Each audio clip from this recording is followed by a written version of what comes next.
As séries de Fourier, tanto as trigonométricas quanto a exponencial, só podem ser utilizadas para sinais periódicos. Isso porque elas dependem de ômega zero, que corresponde à frequência fundamental do sinal que elas tentam representar. Entretanto, nem todos os sinais possuem a característica de serem periódicos. Para generalizarmos o uso da série de Fourier para sinais aperiódicos, vamos reescrever a descrição da frequência fundamental do sinal da seguinte forma, em que ômega zero é igual a 2π sobre t maiúsculo, em que t maiúsculo corresponde ao período de repetição do sinal. Agora estamos descrevendo o sinal não mais em função da sua frequência, mas sim em função do período da função. Se o sinal for periódico, então haverá um número que nos permite definirmos o valor de t maiúsculo. No caso de sinais aperiódicos, podemos usar a mesma representação que fizemos para sinais periódicos, em que há um período de repetição do sinal. Entretanto, não conseguimos visualizar a repetição de um sinal aperiódico. Vamos dizer que não conseguimos visualizar a repetição, pois o período para ocorrer essa repetição em um sinal aperiódico é muito grande. Em outras palavras, vamos dizer que, para sinais aperiódicos, o período de repetição tende a infinito.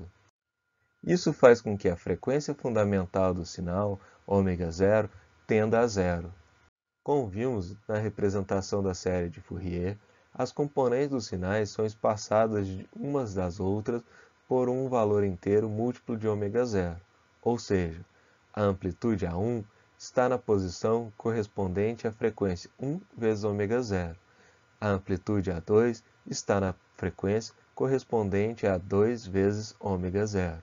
E a frequência AN está localizada na posição cuja frequência corresponde a n vezes ômega zero.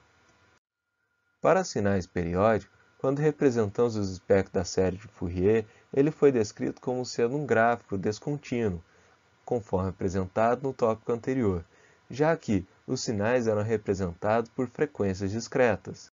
Agora, para sinais aperiódicos, os espectros deverão ser representados por um gráfico contínuo. Isso porque ainda podemos representar por componentes múltiplas da frequência fundamental, que agora é um valor muito próximo de zero. Como as componentes estão tão próximas, o espectro de Fourier torna-se um gráfico contínuo. Aqui podemos ver a diferença na representação dos espectros. O gráfico de cima apresenta o espectro de amplitude das componentes de um sinal periódico.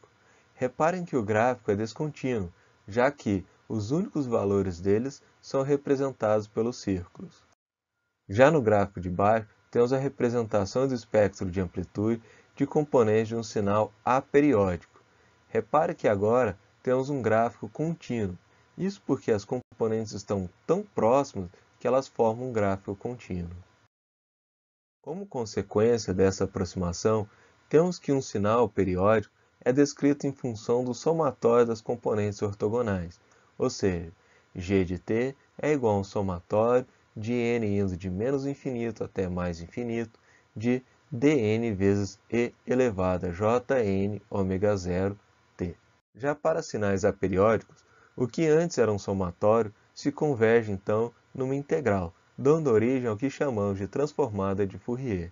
Podemos dizer então que esse g de t tem uma transformada de Fourier g maiúsculo de ômega, que é igual a integral de menos infinito a mais infinito de g de t vezes e elevado a menos j vezes ômega vezes t, isso dt. Vamos definir a operação g maiúsculo de ômega como sendo um f de g de t, que vamos definir como transformada direta de Fourier, e a operação g de t como sendo igual a f a menos 1 de g maiúsculo de ômega, como sendo a transformada inversa de Fourier. Podemos escrever também g de t com uma seta dupla apontada para g maiúsculo de ômega, para representarmos a existência da transformada de Fourier para uma determinada função que descreve um sinal. Pela descrição que fizemos até o momento, podemos definir a transformada de Fourier como sendo g maiúsculo de ômega é igual à integral de menos infinito a mais infinito de g de t vezes e elevado a menos j ômega t dt. E a transformada inversa de Fourier como sendo g de t é igual a integral de menos infinito a mais infinito de g maiúsculo de ômega vezes e elevado a j ômega t dt.